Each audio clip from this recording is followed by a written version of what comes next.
great Gareth Porter. He is a very, actually a very heroic fellow, because he is willing to take the stance of providing the truth no matter who it offends, and he tells the truth. He did it when he was in Vietnam. He's written about Southeast Asia and what was going on over there.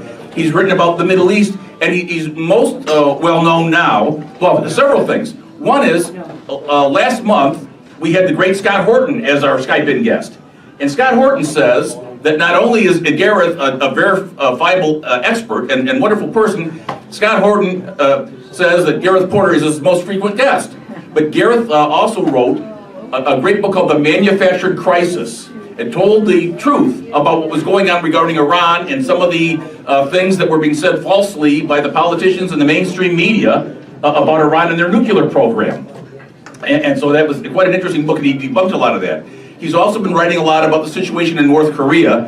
In fact, he just had a very interesting and very important article. And again, he got down to some very important facts, and he's quite concerned about this.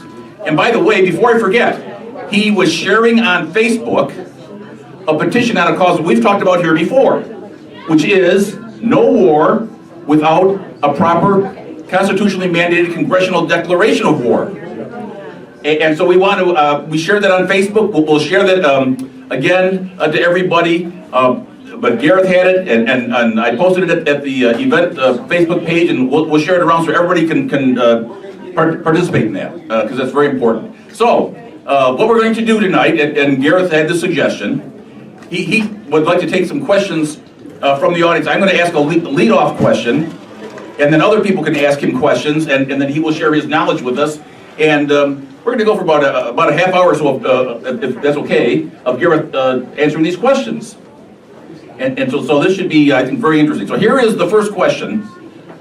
Gareth, in your great book, Manufactured Crisis, you debunked what we were hearing from so many of the politicians who claimed there was a nuclear weapons program in Iran when there wasn't. And you really showed how this was all falsified, and it was some key work. And now you're, I know, very concerned about the situation in North Korea. Could you please tell us what you see as some similarities and some differences regarding the Iranian situation and the North Korean situation? Well, first of all, thank you so much for having me with you this evening, and for your interest in my work. Thank you. And it's a great lead-in question. In fact, it is in a way the premise of an article that I've been working on for the last few days, that if one looks back over the last few decades, basically the post-Cold War period in U.S. policy, there is a great similarity between the way the United States, U.S. administrations have dealt with both Iran and North Korea, particularly since the end of the Cold War. And that is that in the case of both countries, the whole succession of post-war administrations have refused systematically to engage in real give-and-take negotiations. Now, I have to admit that in the case of the Clinton administration, there were negotiations for an agreement with North Korea, but it didn't go nearly far enough, and failed to really take into account fully the vital interests that the North Koreans have brought to the table. So I would say that the commonality in U.S. policy toward North Korea and Iran since the end of the Cold War has been the refusal systematically on the part of all these administrations to really engage in genuine diplomacy, and instead the reliance to one degree or another on what has been generally called coercive diplomacy. It's not diplomacy at all. It's really coercion. It's an effort to force adversaries or other countries to make concessions to the United States by threatening them, either through military force or threatened military force, or through economic coercion, economic sanctions. And I think everyone knows pretty much the story of economic sanctions as they have been waged against Iran, particularly by the Obama administration as a central element in its policy of putting pressure on Iran to agree to U.S. terms for a nuclear deal. Now we see the Trump administration pushing for and getting the kind of sanctions, economic sanctions against North Korea that we have tried to get for Iran with the same ultimate aim of forcing North Korea to agree to U.S. terms, which are, at this point, of course, denuclearization. So much in general, I would say that what we're seeing in the case of both Iran and North Korea policy, and have for decades now, is this pattern of, which is really peculiar to the United States. No other country in the world has shown a similar pattern of refusing utterly to practice traditional diplomacy of give and take, and instead to try to rely on primarily military and also economic coercion as a substitute for it. So that's really the short answer. I'd be glad to carry it further if you want to get into some of the other aspects of it. Okay, well, Gareth, could you tell, that's interesting. I mean, what are some of the implications or the results, the ramifications of following that policy? Have they been helpful for what we think we want to achieve, or have they been counterproductive? Oh, good. Well, that's obviously that's the question, isn't it? What has been the result of the failure, the refusal, really, to use traditional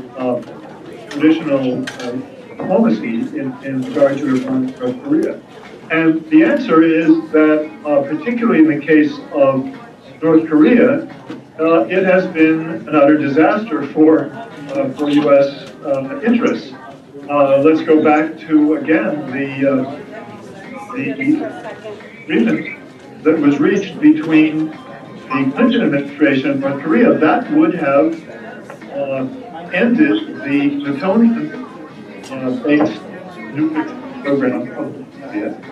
And we saw in the case of the Bush administration, the North Koreans actually did follow up, destroyed the plutonium-based reactor and associated facilities that were supportive of that plutonium-based approach to their nuclear program. So they were clearly willing to get rid of, to end that plutonium program. That left the question of uranium enrichment, which the North Koreans ultimately beginning to move towards during the Bush administration period. And here again, we know that the North Koreans were willing to negotiate an end to the uranium-based program, but the Bush administration was not interested. They were not willing to negotiate with the North Koreans on that point, or at least they did not make any effort to negotiate on that.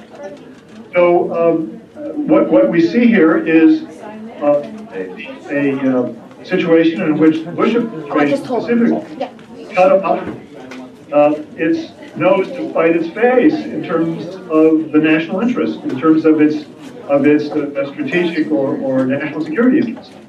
And that begs the question, why on earth would a U.S. administration fail to do the simplest thing to advance a very significant, very important strategic interest in the United States?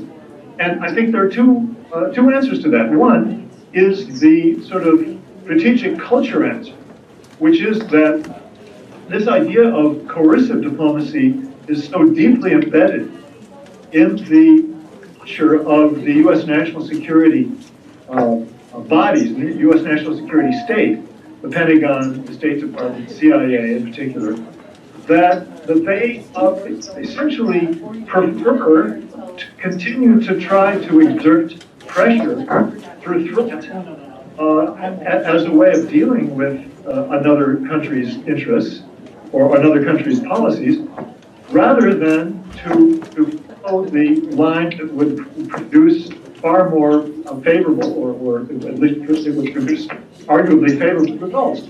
And the second point that I would make about the Bush administration specifically is that Dick Cheney, Rumsfeld, and all of the top policymakers in the Bush administration were really had a vested interest in one way or another in getting full and early funding and deployment of a national missile defense system. This was the holy grail for the Bush administration. This is what all of these policymakers really cared about passionately. Now, one could argue that there was more than simply a passing policy interest here, that there was a hope of getting some reward after these policymakers left the administration and went to private business. Many of the policymakers had come from the arms manufacturers, the arms contractors, who had the biggest stake in the missile defense program. And they went into the Bush administration and, of course, were pushing for the missile defense program as their sole interest. And I could talk more about that, but the point is that it's clear that there was a hidden agenda, or not so hidden agenda, really, on the part of the top policymakers from Dick Cheney on down. What they really cared about was missile defense, and they need to get rid of the competing approach to dealing with the North Korean missile and nuclear program, which was to negotiate with North Korea. That didn't get them anything in the way of money for the project. So I think that's the most important point. Those are the most important points that I want to make about why, in the case of the Bush administration, there was no effort to negotiate, and in fact, it was the opposite, that they turned down the opportunity to negotiate. And I think one can say that the Obama administration really followed the Bush administration far more than it differed the Bush administration in terms of North Korea. Now, on Iran, of course, the Obama administration publicly did negotiate this very important agreement with the Iranian government on a nuclear deal.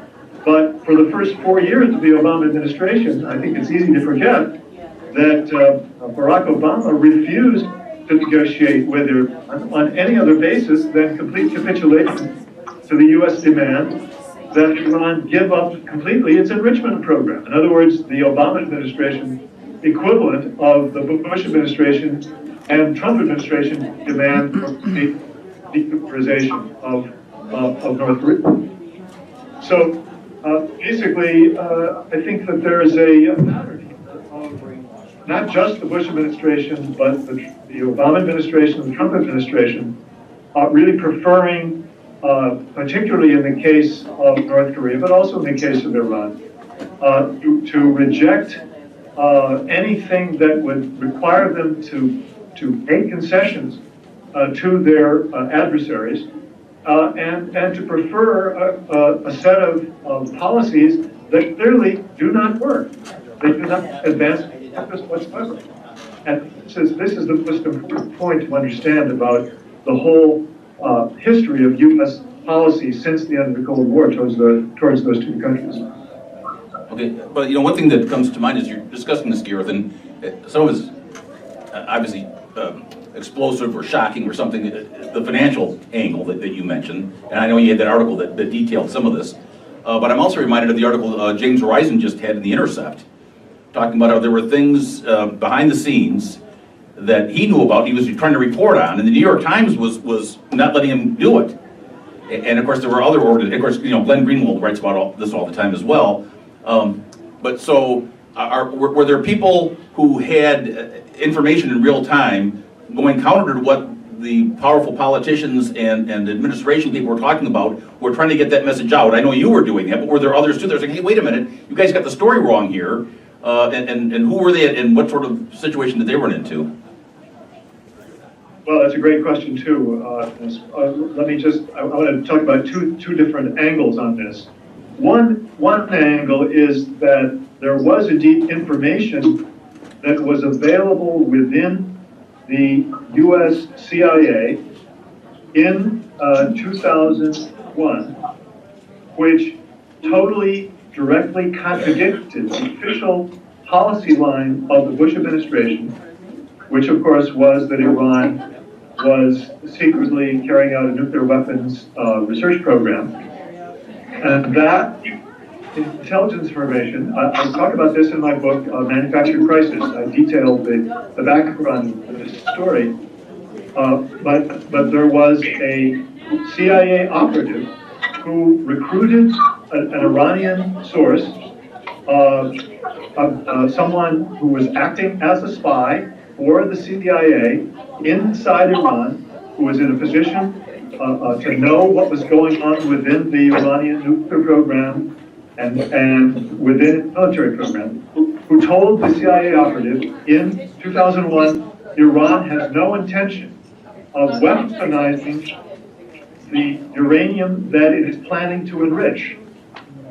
That intelligence, most important intelligence that has ever, to my knowledge, that has ever come down the pike with regard to Iran's potential, was suppressed by George Tenet, the CIA director, and James L. Pavitt, the director of covert operations, the operations director for the CIA in 2001.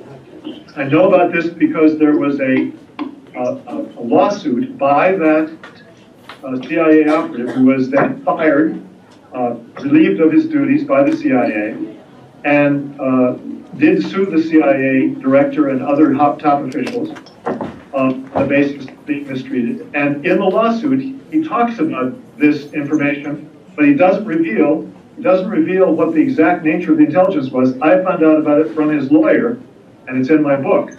So that's the first story. It's a very key piece of information because it means that all of the analysis that the CIA put out after 2001, from 2001 on, was based on misinformation, which was deliberate on the part of the top officials of the CIA.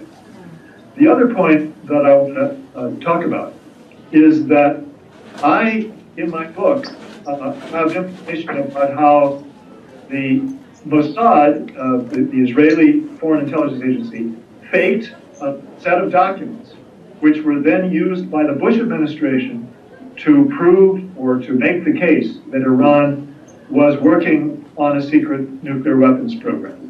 This surfaced in 2004.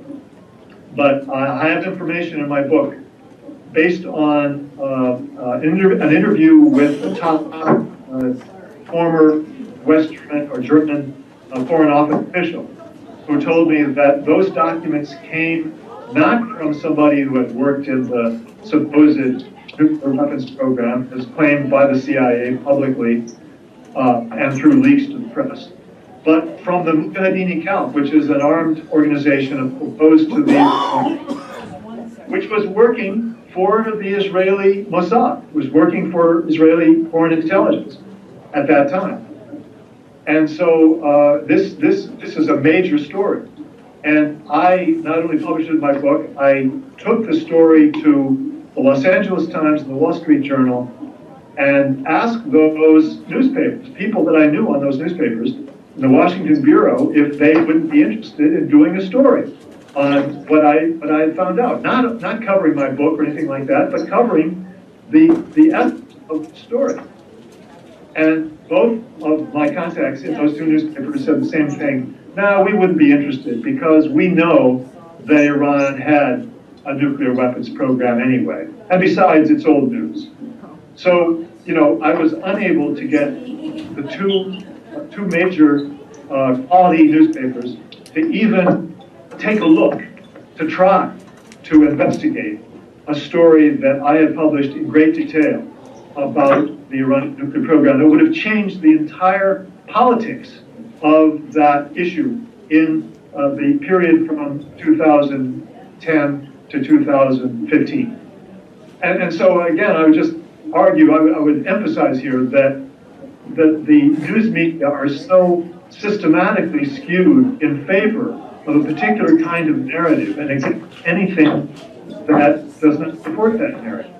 that we're a hopeless mess in this country in terms of the politics surrounding these issues. It's very difficult to see a way out of it. Right, well, one thought that comes to mind is you're mentioning two things that come to mind here. One is the MEK, I can't pronounce it quite as Yehudi, but maybe you can tell us a little bit about that group, and they're working with Saddam Hussein at one point, being on the terrorist list, and then paying all these American politicians to give big speeches and to get them off that list. I think Hillary Clinton I thought she was one of the people involved in that. It was quite a scandal. But then also, the other point about the national intelligence estimates that came out. And unlike this fake Russiagate thing, and I know you and Ray McGovern and Colleen Romley, and a lot of people looked at this, where it wasn't the entire intelligence complex saying, oh yeah, Russia, that was phony baloney. But on the Iran situation, as I recall, and you please correct me if I get this wrong, it really was the entire intelligence community coming out, and Ray McGovern, of course, talking to say, hey, you're not doing this to us again, and all 17 agencies came out and said that they deemed with high confidence that the Iranians did not have a nuclear weapons program since at least 2003, if not earlier. But as in contrast to the Russiagate stuff, if you could elaborate on MEK and the national intelligence estimates, please. Sure, yeah, good, very important point. The Mujahideen Khalq it is really started as a Marxist organization. It was supposedly an Islamic activist organization against the Shah, but it was taken over by a group of people who were really after their own power, essentially. And they basically were willing to go to work for whatever government would hire them, to carry out their dirty work. You mentioned that they had worked for Saddam Hussein to carry out operations basically against the Kurds in Iraq. And during the Iran-Iraq War, of course, they were on the side of Iraq. They carried out operations within Iran in favor of and for the interests of the Saddam Hussein regime. They had virtually no popular support. There was no popular support essentially after that, because they were understood to be basically the allies of their main enemy, the Saddam Hussein regime. But they have continued to make use of to give their services to whatever foreign government would hire them. And of course, as I mentioned, the Israelis were paying their bills in the 1990s and into the 2000s. And they also worked for U.S. intelligence. They were turning over U.S. intelligence to the U.S. military about the Iranian military and also on the nuclear program. And of course, that intelligence is pretty much useless. They did manage to make headlines by identifying the location of the Natanz uranium enrichment plant, but that was a place that was out in plain sight, and the CIA had been following it, Mossad had been following it for years, and they didn't know for sure that it was an enrichment plant, but it was pretty. There was a lot of suspicion for a long time that it had been. So MEK didn't find it at all. They didn't have any intelligence themselves. They were fed stuff by Israeli and the Israeli intelligence, and they would turn it over to the United States and get credit for it.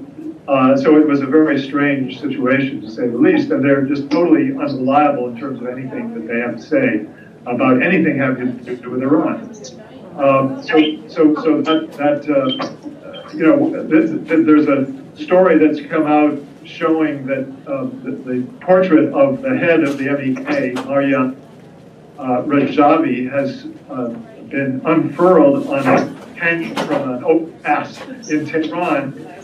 So somehow or other they're trying to take advantage of the current unrest in Iran, but it's very doubtful that they have much of a role in it because they just don't have the social, political support inside Iran to do that. The picture froze up, but we can still hear you. And they killed some Americans too, weren't they?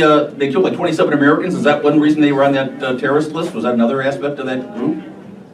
They did kill a few Americans. I don't think it was 27. I think there was a handful of Americans who were killed during the 1980s. that was, sorry, 1970s, during the Shah's time and right after that. Um, but they were clearly involved with the Israelis. Some people suggest that they played a role in the killing of Iranian scientists a few years ago. I doubt very much if the Israelis would have hired them to do that, because I don't think they would rely on them for something that important. I think they would have their own trained agents to do it rather than rely on the MK. And the MBKs, they were unreliable, so they were basically, they were liars too, right? I mean, that wasn't really intelligence. It was just either propaganda or some fake stuff that was fed to them. Their output, particularly on the Iranian nuclear program, is uniformly unreliable, incorrect, inaccurate. The International Atomic Energy Agency followed up on many of their supposed, the claims of supposed Iranian nuclear sites, found that they were all fake, and then just stopped even bothering to try to check on them after a while. Okay, and then the other point was about the national intelligence estimates. Could you speak on that? Those things that came out there in, I think it was 2007 or something like that? 2007.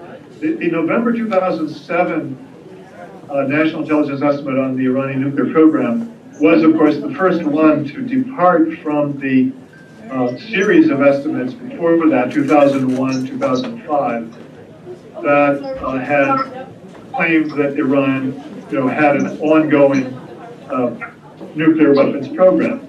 And the 2007 estimate, to its credit, corrected the record and said, no, Iran did not have a nuclear weapons program from 2003 to 2005. The 2005 estimate, in other words, was wrong. However, there were a lot of problems with that estimate. Was still saying that there was evidence that Iran did have a nuclear weapons program up to 2003, but that they then changed their mind and stopped. Now, I wrote about this in my book at some length, and the problem is that I interviewed the CIA official, senior CIA official who was in charge of that estimate. And and I asked him, why is it that the CIA revealed a lot of information about methods and sources and methods in regard to that estimate about the information or the reason why they believed they had information that showed that Iran did have a nuclear weapons program and stopped it. But the CIA would never reveal what it was that they learned. What was it? What was it that the Iranians were supposedly doing? What kind of program? What kind of experiments? What kind of weapons? What were they actually experimenting with? What was the nature? Was it something in a test tube? Was it something at a bench level? Was it in a laboratory? Was it out in the field? And he wouldn't answer that question. He wouldn't tell me. So from my point of view, that's a tip-off that they really did not have good information on which to base it. They merely believed that they believed the so-called the laptop documents that I debunked were accurate and were real, and took that into account in making their judgments that in 2003 Iran had a nuclear weapons program. But I think that the evidence for saying that they had a weapons program in 2003 was extremely weak, to say the least, and that the bent of the CIA's analysts was so strongly in the direction of finding that Iran had a nuclear weapons program that you cannot rely on that judgment by the analysts. Yeah. We have Shane Trejo, who's here. He's with the Michigan 10th Amendment Center and with our Campaign for Liberty group. Shane is coming up to ask you a question here. Yeah, I got a question about this whole Iranian Spring thing that's going on. Do you think that's an authentic protest against the regime, or is there do you think there's some sort of foreign meddling going on to stage this revolution? And what do you think it's going to look like? And do you think that it's going to lead to America getting involved in another war? Thank you. Good question, of course. Very important question. And I really don't know the answer. I think it's too early at this point to certainly give any confident answer to that question. I do think that we know a couple of things. One is that there was a connection between the beginning protest in Mashhad and the opposition figure, the opposition right-wing or conservative, I should say, conservative figure who was in power in Mashhad, who was a critic of the Rouhani government, Rouhani administration. So there was a connection between the protests there and that figure who was somebody who was on the right side of the political spectrum in Iran.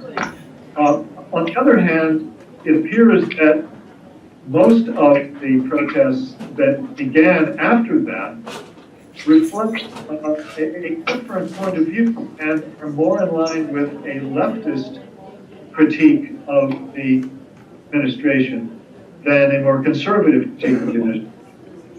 So, I mean, that's really the question mark at this point is it entirely a legitimate left indigenous movement that was doing this? Is it spontaneous, or is there something else? We still don't know the answer. I think that's really something we have to follow very closely and wait until we get more information about. Okay, well, Gareth, and then connected to all this, of course, finishing up on Iran, the JCPOA, or the agreement, in your judgment, and from what you can tell, are they living up to it? Should it be decertified, or are they actually following through on what they committed to? Well, look, first of all, this idea of decertifying the agreement is absolutely nothing more than an Israeli political interest that has been picked up by people in the Trump camp who are very close to the Israeli point of view, to the Netanyahu government's point of view. This has been the case, of course, during the Trump campaign, as their position on the Iranian nuclear issue and the nuclear deal, you can't find any daylight between that and the position of the Netanyahu administration. And that's no accident, because they're basically taking their cues from Netanyahu and his people. Most recently, we know that there was a secret meeting, which has been covered in the Israeli press, but as far as I know, not yet in the U.S. press, that produced a secret agreement between McMaster and the Israeli National Security Advisor, which spells out a whole list of activities that the United States and the United States and Israel will carry out together against Iran. Now, that's a very important development that certainly is a very serious, from my point of view, very serious problem in terms of the independence of U.S. policy toward Iran. And I think what we're seeing in the case of the threat and probably the reality of Trump decertifying the nuclear agreement is precisely this willingness to go along with Netanyahu's position on the agreement. And let's face it, Netanyahu's interest here has nothing to do with nuclear weapons. It has nothing to do with really the Iran nuclear issue per se. What he wants is for the United States to get into a military confrontation with Iran. That's been his interest from the beginning, ever since he became the prime minister. And he's tried in various ways to do that. He failed under Obama, even though he put up a very good fight to try to get Obama into that position. But he saw great opportunity with Trump, and he's really exploiting it to the hilt. Is Iran living up to the agreement? Absolutely. They're living up to the letter of it. And I have to tell you that I don't think that that's going to go on much longer. Of course, it's not going to go on if Trump decertifies it. But I think that even if there's a continuation of the present situation with Trump continuing to lay on more economic sanctions against Iran, refusing to carry out the provisions of the agreement that have to do with ending sanctions that were supposed to be ended in return for Iran's delivery on its limits on its nuclear program, the Iranians are going to backtrack and move back to some of the things that they were doing that the Obama administration felt that they had to stop. For example, enriching uranium to 20% or more. I think that's the first thing that we will see happen if the United States, if the Trump administration continues this line and carries it further. Gareth, what would be the best thing for the American interest standpoint? What would you suggest regarding Iran and regarding North Korea? Well, I think that the best thing from the point of view is U.S. interest is to really enter into serious negotiations in the sense of traditional diplomatic give and take with both North Korea and Iran. Again, I repeat that that's never been done. It's never been done by any administration. I include the Obama administration in that because of the fact that it limited its willingness to negotiate with Iran not only to the nuclear issue, but to a narrow band of demands that involved Iran giving up aspects of its nuclear agreement in return for very limited economic benefits that the United States would supposedly provide. But there are much deeper, much broader interests that the United States and Iran should be sitting down and negotiating. For one thing, they share an interest in trying to stop Al-Qaeda and ISIS from continuing to maintain a presence in various Middle Eastern countries.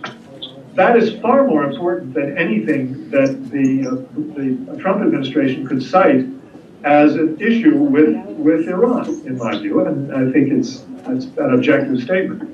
So that's the case with Iran. Now, with North Korea, my argument would be that if the United States were to sit down and negotiate with North Korea on the basis that the U.S. is willing to negotiate not just a formal end to the Korean War of 1950, the 53 truce being turned into a permanent peace with North Korea, an adjustment, certainly an adjustment of the U.S. military presence in South Korea, and also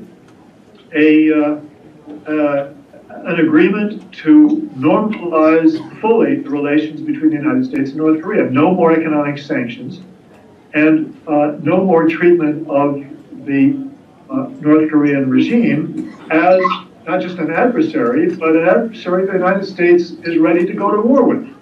One of the things that the Bush administration did was to leak word that it had a document, a secret document, in which it had North Korea on a list of countries that the United States would use nuclear weapons against. Now that has to stop. The United States has to take them off that list permanently and promise not just no nuclear weapons, no use of force against North Korea except in self-defense, and to treat North Korea as a state that deserves to have the same kind of security against an attack by the United States as any other state. If the United States offered those terms, I believe we would find the North Koreans would be willing to go very far toward guaranteeing against any use of nuclear weapons, to limit the number of nuclear weapons, to limit the way in which those weapons are deployed, and in other ways to meet U.S. Interest in terms of assurances against being targeted by North Korea. Okay, well, and another thing that comes to mind here now, didn't Director of National Intelligence Coase, I think it was Daniel Coase, I think he's a former Republican senator from Indiana, if I remember correctly, he commented on the situation. He said as bad as the regime is, and of course it's horrible, he said at least Kim Jong-un is actually acting logically or rationally in terms of thinking he needs a nuclear deterrent, and that would seem to suggest that maybe he's thinking along the lines that you are, that if somehow that tension is ratcheted down, maybe we'll get better results, and that might even be better for the North Korean people who live in abject misery under that terrible government. Well, that's a very important point. In fact, it's not just Coates. I mean, the entire corpus of analysis in the CIA devoted specifically to North Korea. There's a whole center of analysis and information that is focused on North Korea within the CIA. That analytical center has actually, very unusual way, gone public at a conference at Georgetown University in Washington, D.C., sometime last 6 months, I can't remember when, and made the statement that indeed they regard Kim Jong-un as an entirely rational actor, a rational decision maker who can be determined, basically contradicting sharply the position of National Security Advisor H.R. McMaster, who's been saying, oh, we regard Kim Jong-un as irrational, North Korea cannot be deterred, that's why we have to prepare a military option, if necessary, if the North Koreans don't agree to shut down their ICBM program, stop their nuclear testing, and start denuclearizing. So that leads me to believe, in fact, that McMaster is essentially lying. He's lying in order to make the case more credible that the United States is willing to go to war with North Korea. I don't believe they are. I don't believe the U.S. military is going to do that. For one thing, the U.S. military would be targeted immediately by North Korea in retaliation. They have tens of thousands of artillery pieces trained on the Seoul region, many of which would fall on U.S. military installations. And thousands of U.S. troops arguably might be killed in that war immediately, within a matter of minutes, if not, seconds. So the U.S. military knows that very well. I don't think they're going to be willing to carry out a war. I don't think they would go along with that, and I think they would tell the president, you can't do this, Mr. President. That would be irrational, and we would be whistle on. All right, well, this is a lot of very interesting information. Does anybody else have a question for Gareth Porter? Okay, Shane has one more question, and we really appreciate all your time here and hearing your words of wisdom. The image is frozen on the screen, but wow, this is very dynamic. So here comes Shane Trejo. So the thing you see with Trump, on Twitter and whatnot, bashing the deep state, bashing the FBI, kind of revealing what's going on behind the curtain. Do you think that there's any hope that Trump and this administration could actually kind of neuter the deep state and get back to some semblance of an America First policy, or do you think that's just all just talk? A good question.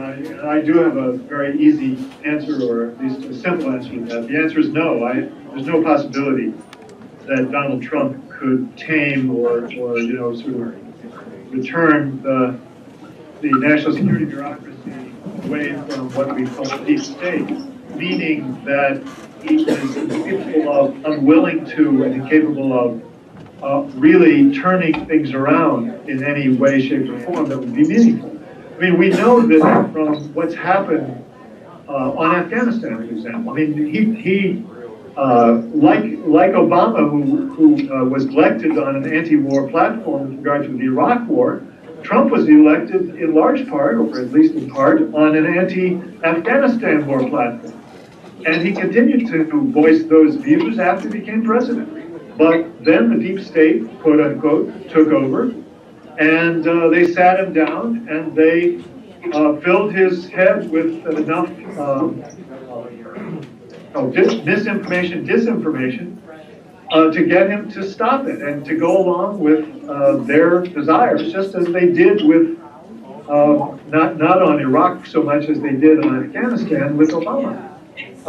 So know that he is susceptible to being turned around by the deep state, and we simply cannot count on his ability to stand up to be independent and to follow policies that are in opposition to the interests of the deep state, let alone to really make permanent changes in it. Well, Gareth, this is Dennis, and I'm wondering if there would probably be hardly anybody that would be able or willing to do that. It seems to me that that's probably more systemic, institutionalized thing. I think what we're seeing, there is that the present political system, the two-party system, even in its modified form, as we've seen in the 2016 election with Trump's election as Republican, still nevertheless it selects out candidates who do not see eye to eye with the deep state,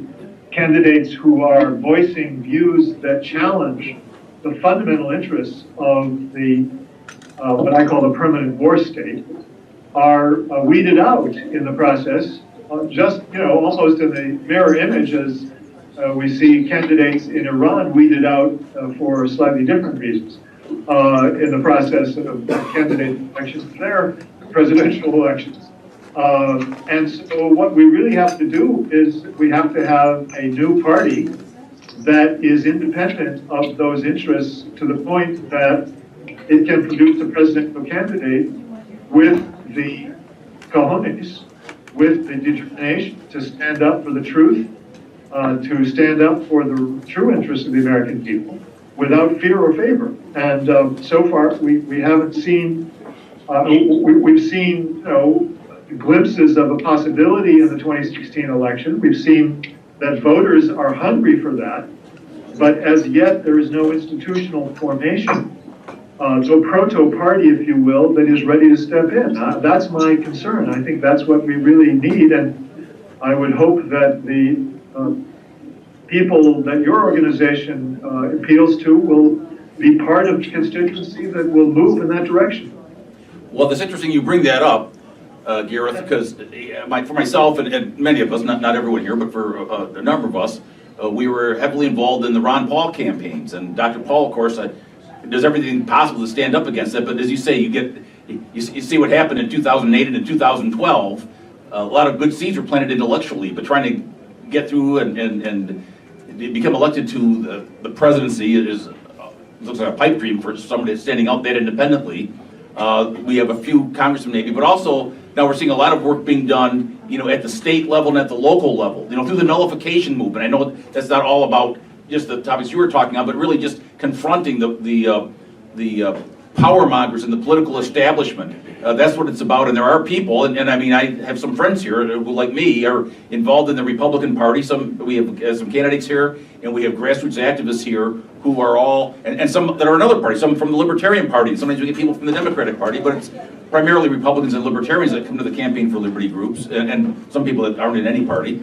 But a lot of folks here that are working, I can attest to this, that these are people whose core belief drives them in the way that you're talking about. Principle first, like Chris Ann Hall says, and like George Washington talked about, not the narrow partisan interests, but actually putting America first, putting principle first, defending those things that Thomas Jefferson wrote about in the Declaration of Independence, the inalienable rights to life, liberty, and property, and or the pursuit of happiness. And I guess I'll just maybe closing out here, one silver lining about what's going on at the grassroots level. I think there's a much larger group of folks, yes, not in power, but at the grassroots level, who have, whether they're Republicans or Democrats, conservatives, liberals, libertarians, progressives, that see some of these areas where they have convergence, and they understand the importance of it. And so perhaps through things like that, perhaps through the decentralization and the nullification movement and some other things, maybe some people think cryptocurrency, maybe there's some things happening afoot that will give us some relief. It may not be the traditional presidential politics kind of thing, perhaps, on a national basis, but maybe a more decentralized thing will work out. And I have to say, as you know, we had to change the meeting night because of some confusion over who's going to be here in this room. I'm looking out at the audience here. We've got pretty much a full room of people. They come from a wide area geographically. I know most of them, there are a few folks that I don't know quite as well, but they heard about this. They came to this meeting on a Friday night. It's bitterly cold here, a lot of snow, and they all showed up. And I want to say, Gareth Porter, you do outstanding work in what you do, and these people in this room right here do outstanding work for peace, freedom, liberty, and prosperity. So God bless all of you. And I feel tremendous admiration for what you've done and for what these people do here. And I know my friend Stan, he's here, a great man, Lisa and Danya from Macomb County, and Jeff Macomb County, and all the people from I see Al's here, and we see the people from Oakland County, and my friend Paul is running for the state legislature. We got a lot of people here who are determined to do the right thing as you have done in your journalistic career. So thank you very much for joining us tonight, Gareth Porter. Thank you so much. Thank you so much.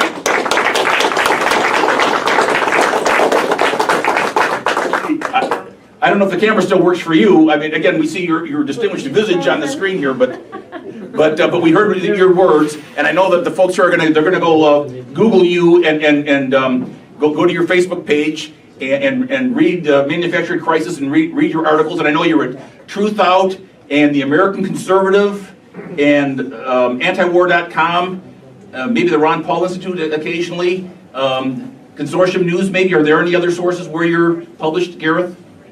Consortium News, and yeah, those are the main ones, yes. Okay. And just final plea, please look at the petition on my Facebook page and sign it if you would, to support what was mentioned earlier at the beginning of this, to ask for, to demand that Congress debate and make the decision on whether or not to go to war in with regard to North Korea. Yes, we should all do that. By the way, that is a basic tenet of what all the founding fathers talked about. So anyone, and this includes everybody here, who is an American patriot has to be behind that, and I know you all are, and actually we have a bipartisan group of people fighting for that in Washington in various instances. And Gareth, thank you. It was very timely that you were passing that around today on Facebook. So once again, ladies and gentlemen, please, a big round of applause for the dynamic and heroic Gareth Porter.